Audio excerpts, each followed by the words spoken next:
Welcome to episode 9 of Scaling a Social Media Marketing Agency. My name is Herman, and this is a video series where I take you behind the scenes of our social media marketing agency, show you what we're doing to scale it. I'm documenting the journey here, so I am sharing the things that I am working on a day-to-day basis, the problems that I am facing, the lessons that I am learning.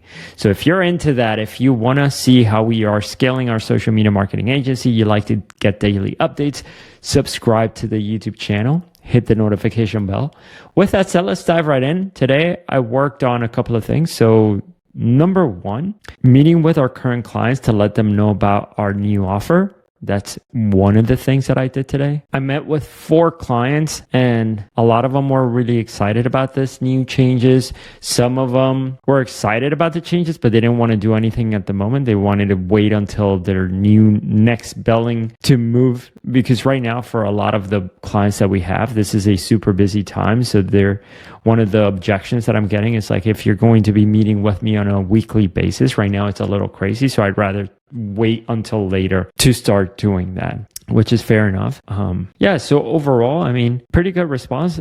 On top of that, like just catching up with our clients, seeing how they're doing. Everybody seems to be happy with the service, thankfully, which is always validating just to know that people are enjoying our services. So that's one of the things that I worked on today. And the next thing that I worked on, we got together. So part of our team got together on a call where we talked about what are the next projects that we need to look at, that we need to implement in the company.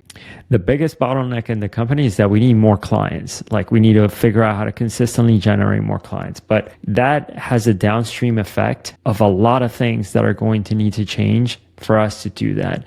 So I created here the plan with our team on the call, as I am going to walk you through what I did. So when it comes to creating a plan, the first thing that we do is that we analyze what are the different areas in our business and where would we rate each of those areas in our business. So like, for example, how do we rate our current marketing at a 1? Because it's not turned on and because it needs to change a little bit.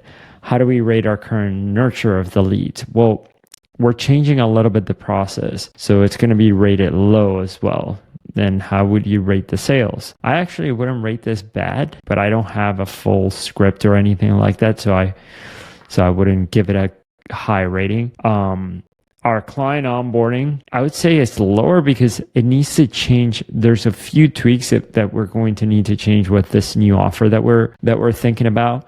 So essentially the new offer is that, number one, we're going to be meeting with clients as opposed to meeting with them once a month. We're going to be meeting with them once a week. On top of that, we used to review all of our clients' advertising results on the back end without them seeing what we're doing. Now we're doing that on the front end with the client on the call, which I feel like it's going to be a lot more valuable. But so to do that, there's going to be a few tweaks that need to be made on the onboarding. And then the second thing is that we're also considering one of the things that Alex Ramosi talked about in the event that I went to, where one of the things that he told me is that I should add to my core offer an in-person onboarding event. So as part of our onboarding, I should invite people down here to South Florida where we're at to get onboarded directly, or to have part of our onboarding be done in person. I think it was a really cool idea. I think it'll set us apart. But then we need to figure out like, how are we going to tweak our onboarding so that some people, what he told me is like, you want to sell the higher package of the higher onboarding. It's going to be $5,000. They get to fly out. They get to meet you. You get to do a workshop with them for a full day. So that's part of their onboarding. The other part of their onboarding, people who don't opt into that, they're going to get just virtual. They're going to get a virtual onboarding. So how do we make the differentiation in our onboarding process? I'll talk about what we came up with today. And then for retention, what are we doing when a client changes to, instead of meeting once a week to meeting once a month? What do we need to change? From meeting once a month to meeting once a week. What do we need to change to make that happen? Like, we need to get our whole team on board with like, how do we run those calls? What do we say? What do we do? So I'll talk more about that. And then as far as our operations go, the way our operations work at the moment, well, as far as billing goes, is that whenever we have a client right now who signs up for our services, they pay now and then 30 days later, they're going to immediately get billed. But if we're going to do an onboarding that people are going to pay for, and then they're going to wait until they come to, say, South Florida to visit us before they finish their onboarding, meaning they could start today, but they could finish their onboarding 30 days from now, right? I don't think so. It definitely wouldn't be fair to get somebody to pay now and pay 30 days later and they haven't used the system at all. So what we're thinking is having people pay for the onboarding and then from there change to the automated billing once we've onboarded somebody. So I have a few ideas for that as well, how we can change things around. So I'll walk you through the game plan. So for the marketing, I need to launch a case study funnel. A case study funnel is going to look something like this, where people see an ad about a case study, they go to a landing page, that landing page advertises the case study. From there, then they go to a page where they schedule a strategy call with me, and then they go to a thank you page after they've booked a call. So that's kind of the marketing funnel that I'm going to be using. Then I need to create a few video sales letters, and I know I have created some because I have shared that in a few videos ago that I created this VSL. I walked through it and so on. But I don't know, it may need to change because of something that I've been thinking about how I'm going to run this sales call. I need to create email sequences to remind people to show up for the sales call. I need to create all the reminders. And then if somebody doesn't purchase on the sales call, we need to add them to a nurture sequence that it nurtures them and lets them know about the success that our clients have been having with our software. It addresses all their concerns, their objections, and then it also sends case studies so that they could see how other people have had success. So anyway, I need to work here on the nurture sequence. On the sales process, I need to create a script that I follow. Then as part of the onboarding, we were considering two different options when it came to the onboarding. So we are going to have this in-person event that people are going to attend as part of their onboarding. So you could think about it this way. So this is our onboarding process right now. So we have a kickoff call as soon as somebody joins our program. Then we have a studio walkthrough call where we teach them how to use our software and we do this one-on-one. Then we have a tech setup call where we just do all of the tech setup for them, help them launch their advertising campaigns, help them launch a Google review campaign to help them generate more reviews. We help them launch a campaign to reactivate their past students and past leads. So we do all of that. So one of the things that we were thinking is if somebody joins and let's say the in-person event is we've scheduled it for a week from now, they would go through this process, and at any point, it doesn't matter where they were in the process, they could just still join the in-person event. So that was one of the ways we were thinking about doing it. It's just it doesn't matter where people are at in their onboarding, they can still attend the in-person event, and then that's it. And then when they come back, let's say they were in the kickoff call and they attended this in-person event, then when they come back, they join whichever calls they still have left to complete their onboarding. So that's one idea. The other idea was then we would go through the regular process, kickoff call, studio walkthrough call, tech setup call, kickoff call, studio walkthrough call, tech setup call. You see how it's the same process. So we would go through that same process, but after the tech setup call, we would give people the option and say hey, would you be interested in getting launched right now?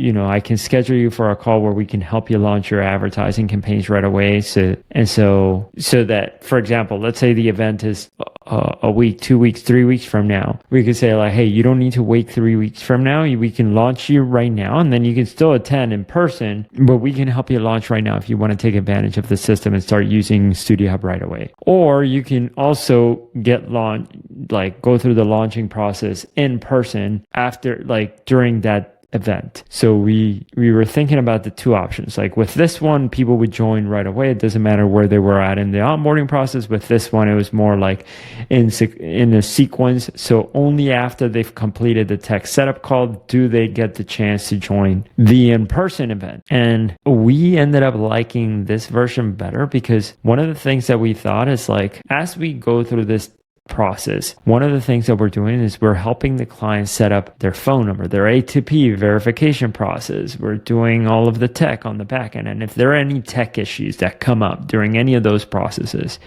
right? If somebody attends the kickoff call, if somebody attends the in-person event and they learn from me, they get all excited and they're like, oh my God, this program is amazing. I want to come back and implement it and start using it. And then they come back and now they have to do a tech setup call. And then maybe there's some tech issues with their ad. So the process gets delayed. Maybe their phone number gets rejected. Their application gets rejected. And now all the momentum they had gained here in this in-person event falls. Like it just essentially we're dumping it. So we don't want to give people that experience. We want people, and that was, by the way, an idea that one of our team members came up with, the whole idea of like, we don't want to have people attend the in-person event and then come back to tech issues. Like that just doesn't seem like a great experience. So that's what we were thinking. It's just like, we prefer version 2. And then we were also thinking about, okay, what is this in-person event going to look like? And I wrote here a script for what I would teach during the event. And then another thing too that we were thinking is that we needed to hire more client success managers, or at least start the hiring process. And then for the retention, like for the weekly one-on-one meetings, we need to create a script for how do we run those check-in calls. We need to create a plan. Like maybe we run 3 weeks, like week 1, week 2, week 3, and then week 4 we have a longer call. Week 1, week 2, week 3, and then we have a longer call. So some minor check-ins and then a longer call. So we create some sort of like rhythm with the ways that we are meeting with the clients.